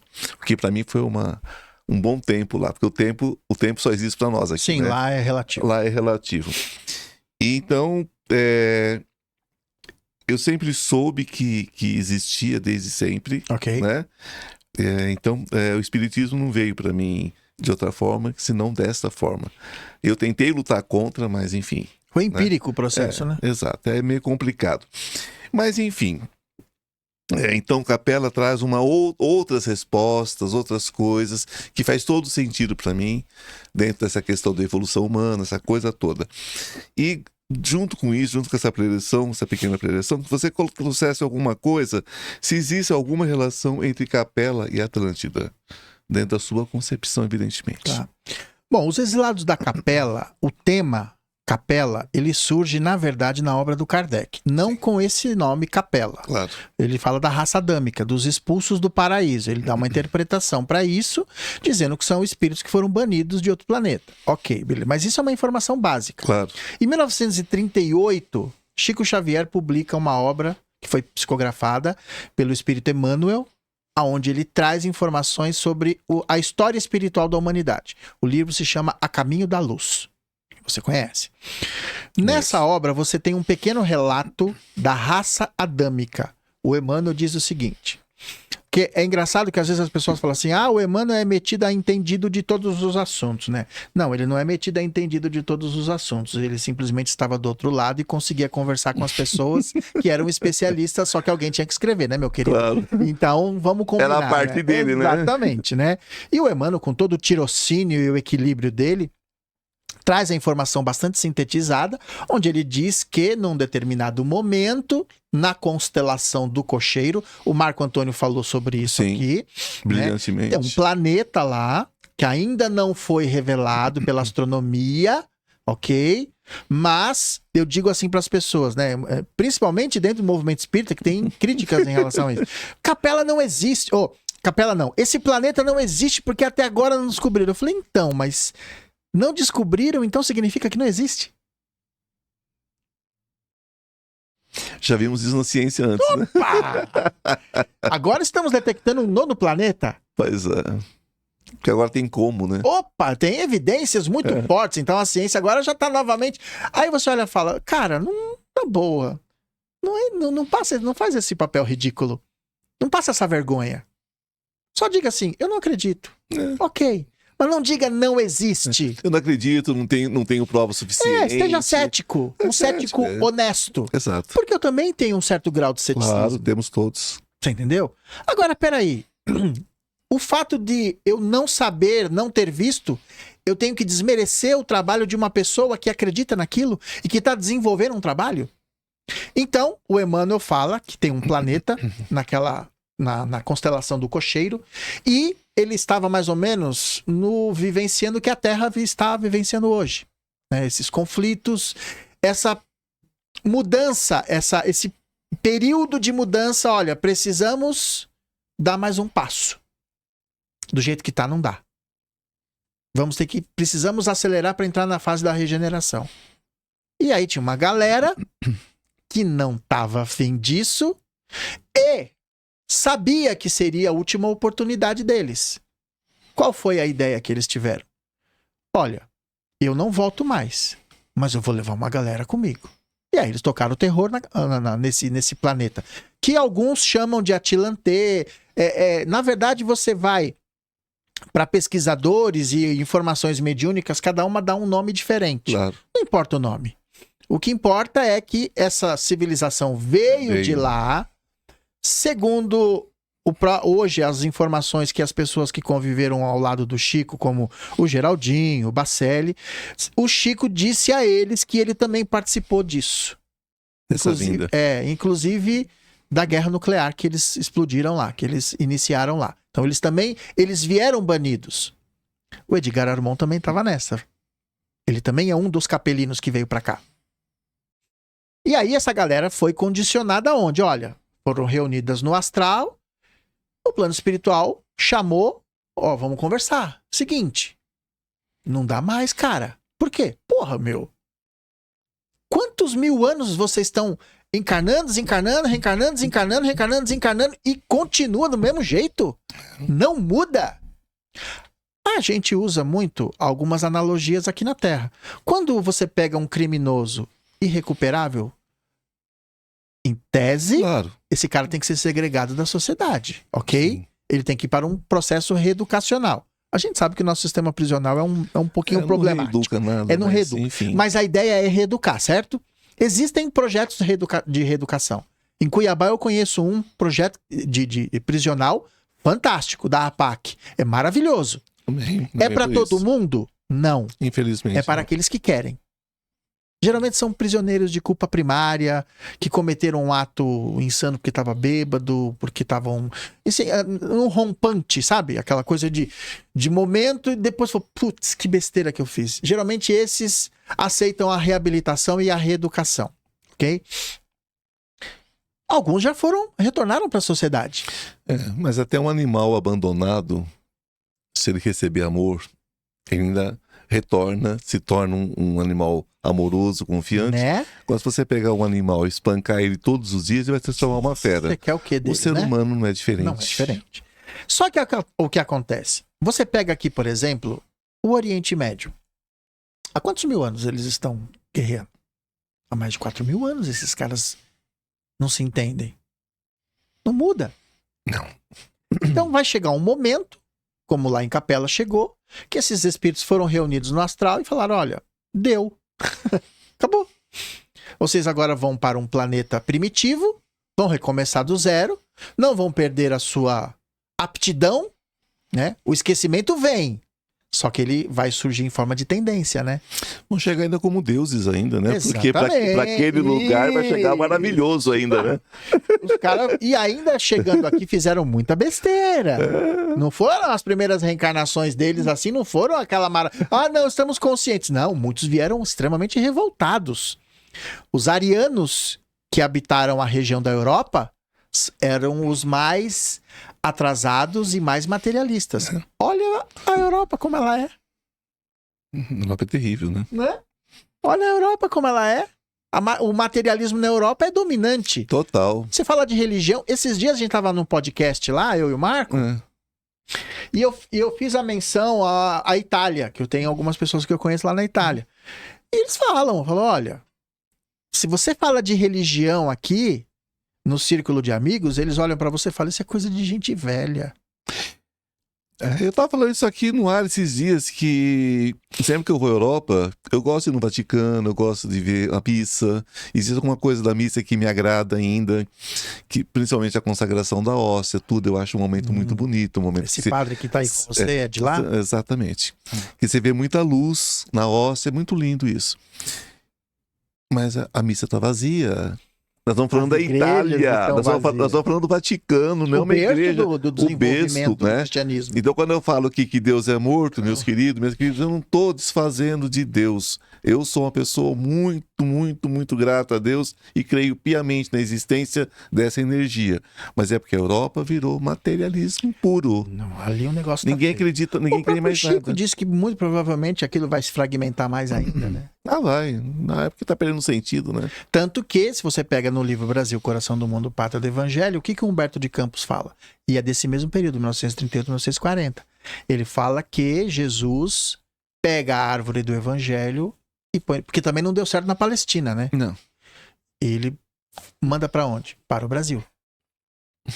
O Evangelho precisa ser desenvolvido aqui. Por favor, que não seja uma blasfêmia, mas acho que errou de novo, né? Porque Não acho. Eu acho acho que errou de novo às vezes. Eu tô Não, brincando, sabe o que tô acontece? brincando. Eu vejo que eu falo muito isso com a questão do Bezerra de Menezes, quando ele desencarnou e já estava com 50 anos no mundo espiritual, de trabalhos ininterruptos, que Maria de Nazaré manda chamá-la, fala, fala para ele que já tem esferas superiores esperando ele. Ele fala, enquanto houver uma gota de sofrimento na terra, deixa eu ficar. Eu falei, ô Bezerra, que escolha que o senhor fez. Que escolha, né?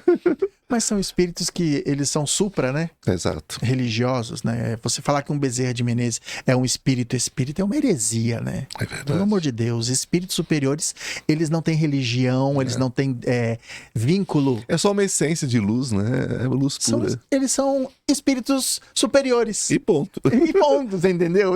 A visão deles é global. É global. Então, os capelinos, quando chegam aqui, expulsos, né? Porque foi um degredo mesmo. Ó, cara, desculpa. 5, 6, 10 mil anos fazendo a mesma coisa. Você não acha que... E olha que eu acho que os caras foram pacientes ainda, hein? Ah, sim. Foram pacientes. Vamos combinar que também estão pacientes, né? Não é? Opa! E aí essa galera veio pra cá e eles começaram as 4 raças mais conhecidas, né? Que são os arianos, os indianos, os judeus e os africanos, né? Os egípcios, né?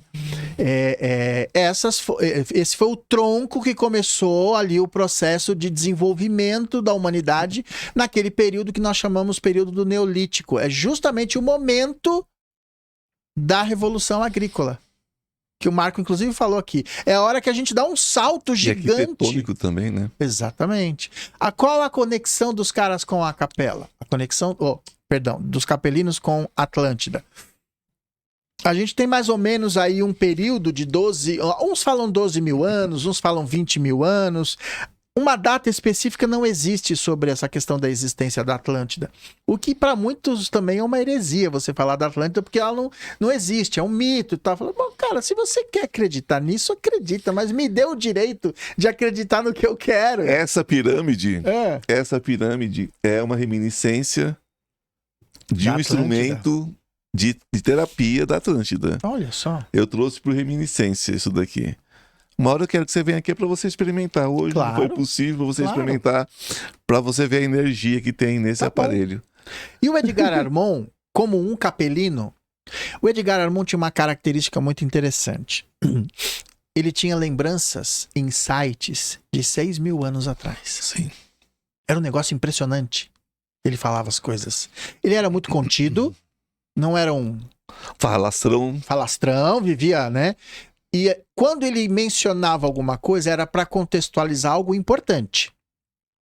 Então ele tinha muitas lembranças de vidas passadas, e ele tinha acesso a 6 mil anos atrás, e ele tem um livro onde ele retrata, que é um pequeno romance, que ele retrata justamente os últimos dias do afundamento da pequena Atlântida. E ele estava lá. Ele sendo um capelino. Que quando eles vieram para cá, eles vieram com aptidões não só tecnológicas, mas mediúnicas. Você pega os mais avançados, talvez os egípcios e os indianos nesse conceito espiritualista. Os mais disciplinados para essa questão de entender que existe um único Deus, os judeus, que absorveram bem. E os mais materialistas, que eram os arianos. Mas é engraçado, né? Quando você fala em aptidão, eu vi uma matéria deles restaurando as coisas na Índia, e a argamassa que eles usam no templo, não existe nada que substitua, nada que substitua em resistência, em tempo, em tudo. Então você vê que já era alta tecnologia. Sim. Em tudo, medicina, mesmo a medicina ayurvédica é uma coisa absurda. Né? Absurda, né? absurda. Você olha alguns templos na Índia, você olha alguns templos ali na... Meu Deus, como é o nome daquele lugar agora que me falha a memória? A construção deles, a engenharia, nem a engenharia de hoje Não tem capaz como. de fazer. As pirâmides. Né? Mas aí você vê um historiador, muitas vezes, chegar e falar assim, não, isso aqui é o seguinte, isso é tecnologia, isso aqui era feito assim, então faça. Então faça. Me bote uma pedra dessa nessa altura com corda. Não tem como. Você entendeu? Sabe? Pela Então distância que elas foram... Exatamente, então não vem com essa conversa. Se calcula um prazo de um período de tempo, quanto se gastaria, quantas pessoas seriam necessárias, o tempo para pôr uma pedra. Como é que você põe uma pedra dessa lá em cima? Não, porque fazia uma rampa de areia, eu falo, então faz uma rampa de areia e sobe com essa pedra. Mostra isso. Mostra, faça. Facinho, né? Mas sabe o que é isso? É aquela arrogância. A arrogância da pessoa é tão grande que ela fala assim, bom, eu não tenho como te provar que você tá errado, então eu prefiro te ignorar e mudar. Eu também não vou provar pra você como é que é bom, que é fácil fazer, porque também eu sei que não é, mas como eu não tenho resposta, eu também não quero saber da sua resposta. Eu quero fugir disso. Virá uma grande nave, abrirá um portal. O que você pensa sobre o final? Quando mais uma vez seremos exilados se não chegarmos a um acordo? Esse exílio já começou a acontecer. Sim. Ele já começou a acontecer. Eu fiz parte de um trabalho mediúnico que foi um dos trabalhos mais interessantes que eu conheci na minha vida. Os melhores médiuns que eu convivi eram médiuns no anonimato. Do chão de centro espírita, sabe? O médium analfabeto, sim, sabe? Aquele que quando ele estava mediunizado, você falava, não, imagina, não tem nem como. De onde tá tirando isso? Não, para, que isso? Esse português onde tá vindo? Exatamente. Então, eu me lembro na década de 90, 95, 96, eu comecei a participar desse trabalho. E os espíritos nesse grupo já falavam, nós já recebíamos espíritos que estavam sendo conduzidos para uma região no astral em preparação para o começo do exílio, que iam para um planeta inferior. Olha só. Como que eles iriam? Os espíritos na época falaram assim, primeiro eles serão condicionados no astral da Terra, ali vão permanecer até o momento em que todos serão transportados para o outro planeta. Só que eles vão chegar já no outro planeta? Não. Vão habitar primeiro o astral do outro planeta. Vão passar por um processo de adaptação até chegar o momento do reencarne deles ali. Quis que o espírito não evolui, mas nesse caso ele tem que ser preparado para poder aceitar aquela realidade. Não evolui as suas conquistas mentais, intelectuais. Agora você evolui moralmente. Eu gosto muito da questão das eras. Estão saindo a era de peixes, já estamos na era de aquário. A era de peixes é uma era de sofrimento, uma era de muita dor, né? Você tem que sofrer aquela coisa crística da cruz, aquele sofrimento todo. A era de aquário é a era da verdade, a era da cura, a era de grandes conquistas. E, por incrível que pareça, coincide com essas datas que você me colocou aí. Porque é quando eles mesclam, né, as duas eras. Porque você não pula de uma era para outra. Sim. Eu tô na era de aquário. Não. Chega uma hora que você começa a viver uma transição, as duas na transição. E nós estamos vivendo essa transição desde os anos 70, na verdade, né? Ou alguns dizem que desde os anos 50. Mas a gente crê anos 70. A gente crê mais ou menos nos anos 70. São períodos, né? Eu não gosto muito de datas. Eu gosto de períodos. Períodos, exato. Porque o período é mais fácil a transição. Data específica, tipo assim, ó, a partir do ano tal vai mudar. Não, peraí, não pode ser dá, assim. não pode, né? Não dá. Não vai ser no espirro. Não, pelo amor de Deus. A coisa tem que ser um processo. Então, eu acredito no período. Você falou da astrologia, o espírito Ramatiz, ele usa, e eu acho legal essa analogia que ele faz com a astrologia. A astrologia como um calendário sideral. Olha, penso por aí. Entendeu? Olha, não é que pelo fato de estar sob o signo de peixes vai acontecer alguma coisa. É que o momento, eles dão prazos. O plano espiritual lá, os engenheiros siderais trabalham com um calendário também. Exato. Existe uma data limite para as coisas.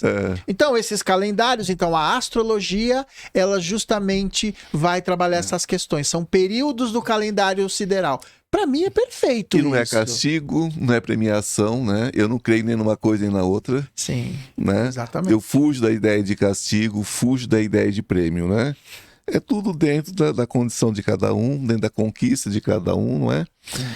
Bom, vamos falar um pouquinho sobre esses livros que eu citei hoje, que é No Tempo do Comandante, Edgar Armand e o Espiritismo.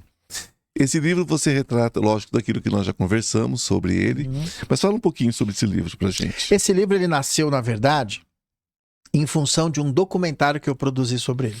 Eu sou documentarista, eu trabalho, Sim. sou cineasta, e eu trabalhei 20 anos em TV, né? 20 anos. 20 anos em televisão. Eu já tenho um tempinho também em TV.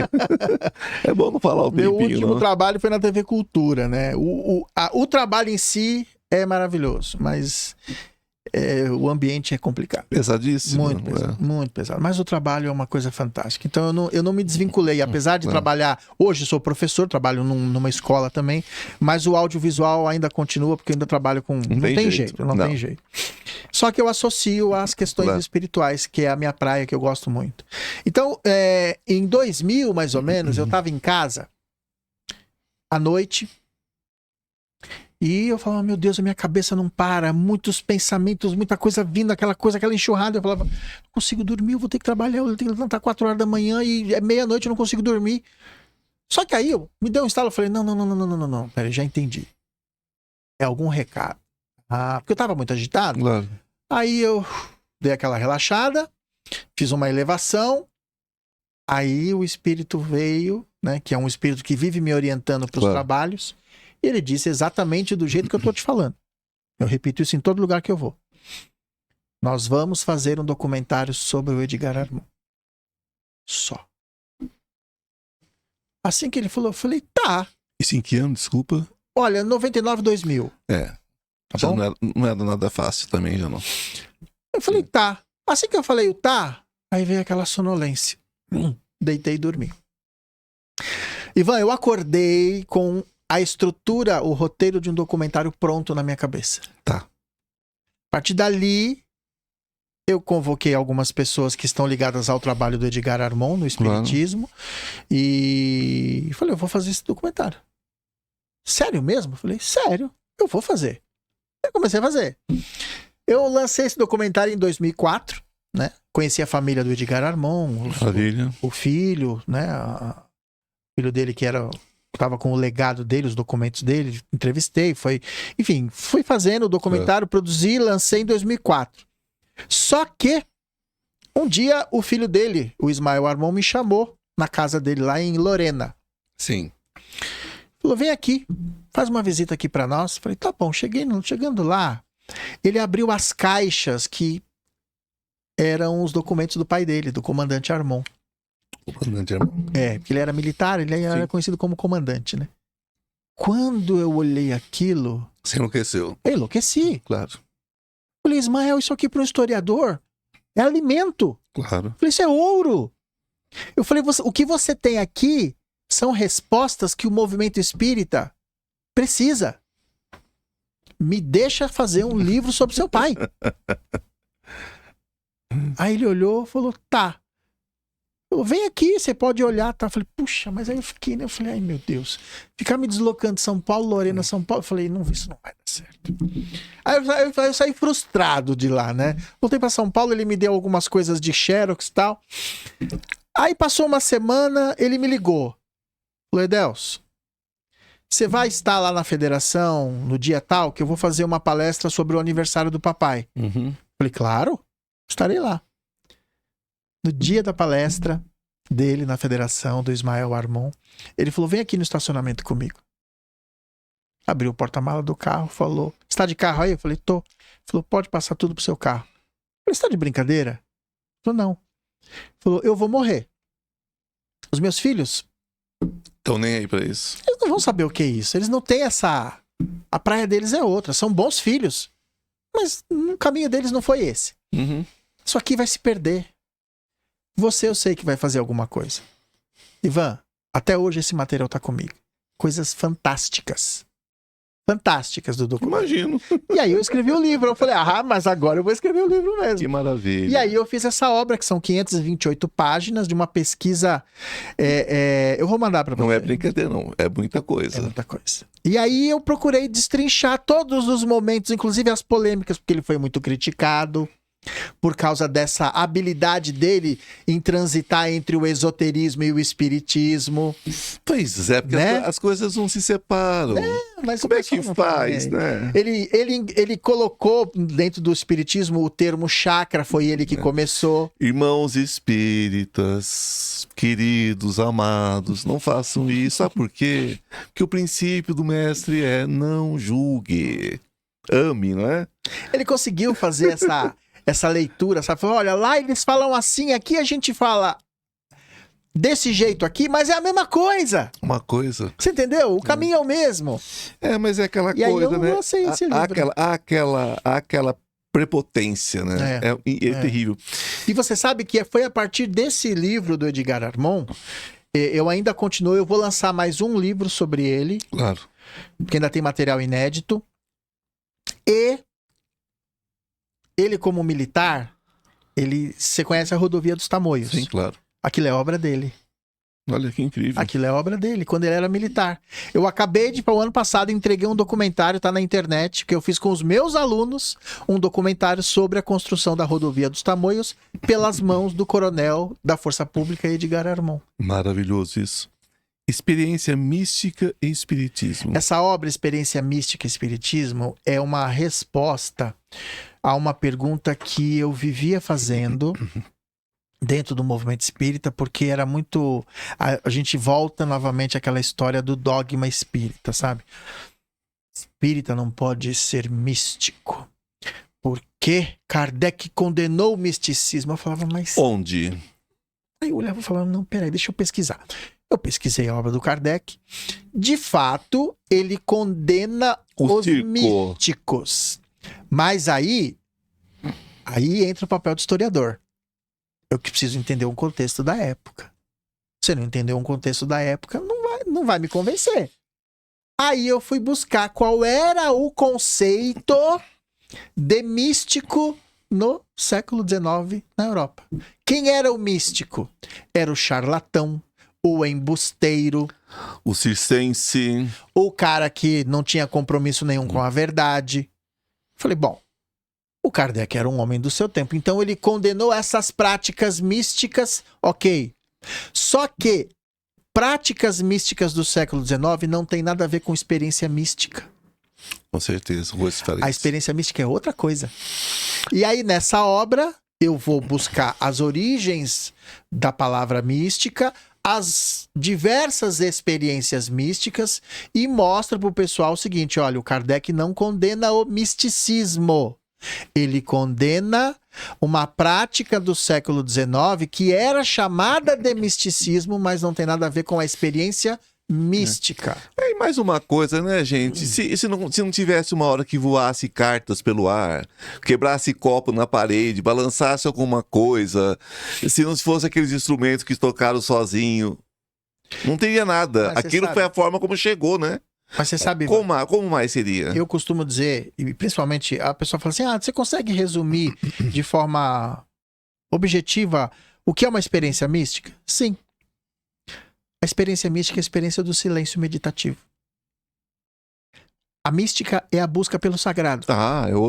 Eu tenho outro lugar. Exatamente. outro lugar. É outra coisa, gente. É. Se eu sentar aqui agora, junto com você, e nós dois fecharmos os olhos e começarmos a mentalizar o chakra frontal e ficarmos em silêncio, nós vamos ter uma série de sensações, ok? Claro, Isso é uma experiência mística. com certeza. Ela não é verdadeira? É um embuste? É. E como você fala que uma pessoa o espírita não pode ser místico? As pessoas confundem É as porque coisas. confundiram a necessidade de um homem da ciência, um homem da igreja, estabelecer uma base espiritual, uma nova doutrina numa Europa do século XIX. Quer dizer, O Kardec, é óbvio, fala assim, mas a mediunidade, o Kardec pesquisou a mediunidade e ela não tem nada de místico. Sim e não. A experiência da pesquisa do Kardec com a mediunidade, ela precisava de ser uma experiência de observação. sim. Mas você dizer que o médium não tem uma experiência mística... Aí fica difícil, né? Ai, Aí não- forçou. Exatamente, entendeu? Do Oriente ao Ocidente pelos caminhos da iniciação. Esse é o meu último livro que eu lancei. Eu sempre vi no Espiritismo, eu continuo vendo no Espiritismo, principalmente num trabalho que o Edgar Armon realizou dentro da Federação, chamado Escola de Aprendizes do Evangelho. Ele foi buscar no Oriente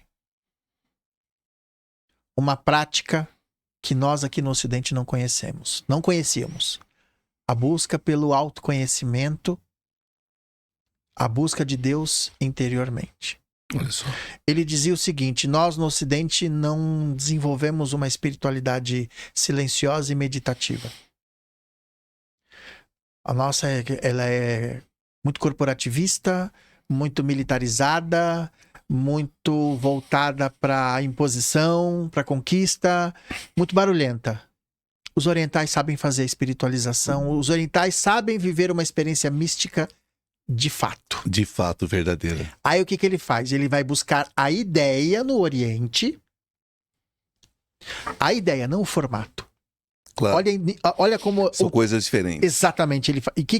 E qual foi a grande sacada dele? Ele diz assim, olha, lá no Oriente, nas escolas iniciáticas, o cara medita 6, 12, 24 horas. Isso aqui pra gente é inviável. No Ocidente, o dia a dia, não tem como você fazer uma pessoa passar por essa experiência. Isso é muito pontual em algumas circunstâncias. Não é a prática do dia a dia. Mas nós podemos pegar um grupo de pessoas, fechá-los num ambiente durante 1h30 e só tratar de espiritualização com ferramentas que viabilizem. Porque assim, você fala assim, vamos fazer reforma íntima. Como? É verdade. Você tem que dar uma ferramenta didática e pedagógica para a pessoa. Alguma coisa tem que ter. Ele desenvolve... Norte, né? Exatamente. Ele desenvolve determinadas ferramentas para quem quer buscar a reforma íntima. A Escola de Aprendizes do Evangelho que ele fundou, chamado de Iniciação Espírita, a ideia é oriental. O formato é ocidental.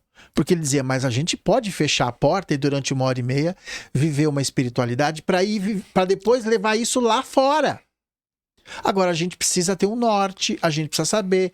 Porque é muito fácil, Ivan, você sabe disso, você virar para uma pessoa e falar, não, você tem que fazer reforma íntima. Como? Opa, mas como, né?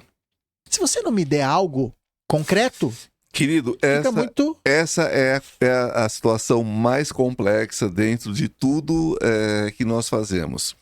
Porque a gente sabe o que a pessoa precisa fazer, mas ela precisa fazer.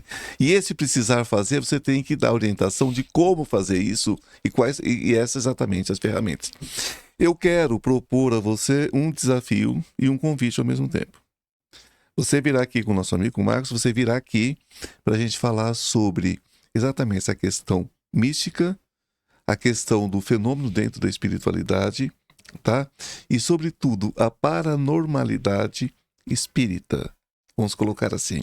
É um desafio para você e para o Marcos vir aqui, vir os dois de uma vez. Tá bom. E nós vamos abrir uma mesa de debate sobre isso. Você aceita? Aceito. Tá aceitando, Marcos? Você tá escutando, Rafael? Aceito, mas vamos ver a agenda, né? Porque a gente também tá complicado. Aí vocês vão se agendar. Tá bom. Tá?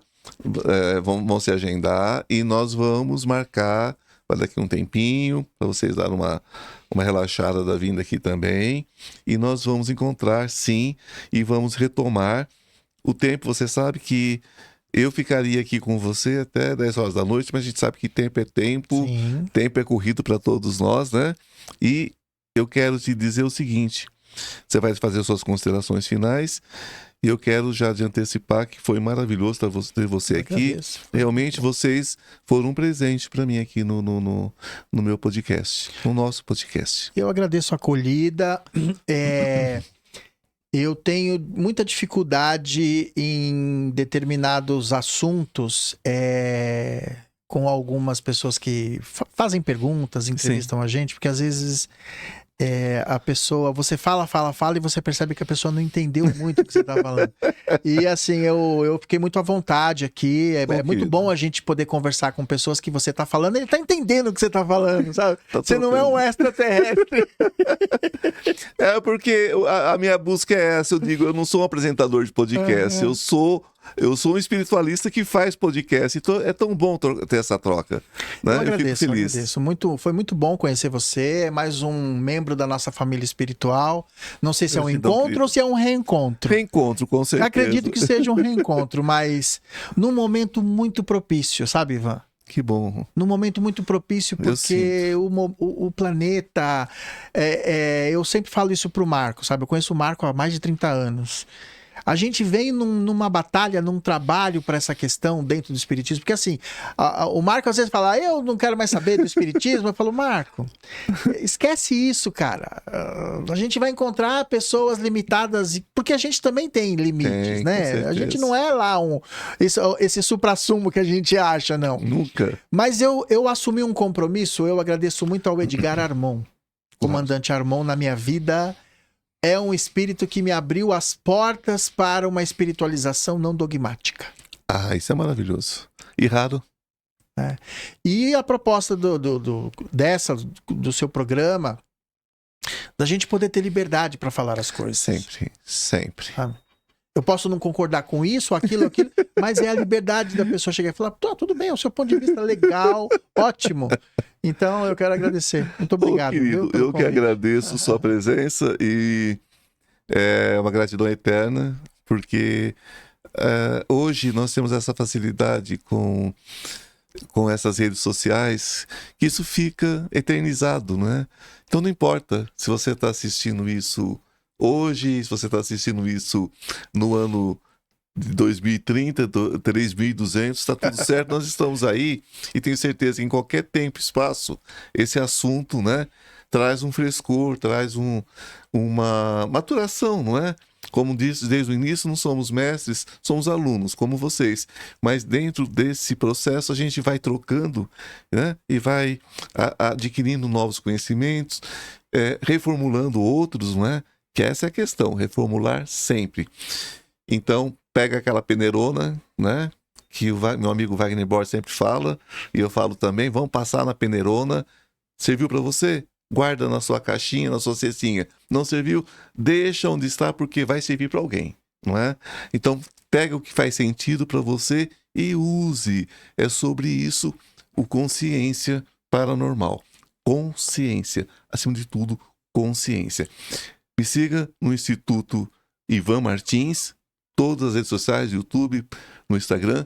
Suas redes sociais? No Instagram, exilado21, @exilado21 podcast, e no YouTube, exilado21 podcast. Então tá simples. Tá simples. Gratidão, querido, mais uma vez. Eu agradeço. Muito obrigado. Obrigado, viu? Gratidão a cada um de vocês. Que a luz esteja com cada um de forma especial hoje e sempre, né? Namastê. O Deus que habita em mim, saúde o Deus que habita em você. Um beijo no coração e até o programa que vem.